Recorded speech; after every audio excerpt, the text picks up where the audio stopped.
Relasyong pampubliko ng Takahama ngayong buwan ng Marso. Una, official line account renewal.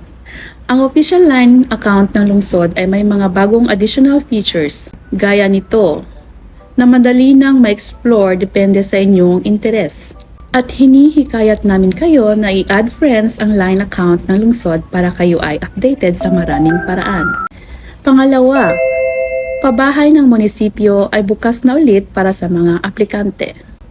Ito ay pangalawang application batch sa taong 2023 at ang application period ay mula March 18 Lunes hanggang March 29 Biyernes. Sino-sino ang pwedeng mag-apply kung kayo ay under sa low-income family at hindi pwede sa mga single person.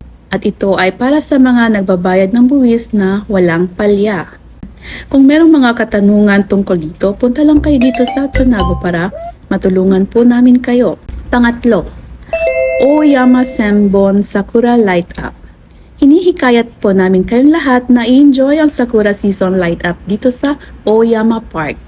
Ito ay mula March 23 Sabado hanggang April 7 ng Linggo. Ang light up ay magsisimula sa alas 6 ng hapon hanggang alas 9 ng gabi. Dito lang yan sa Takahama Oyama Hyokochi. Kung may mga katanungan kayo, pumunta lang kayo dito sa Tsunago.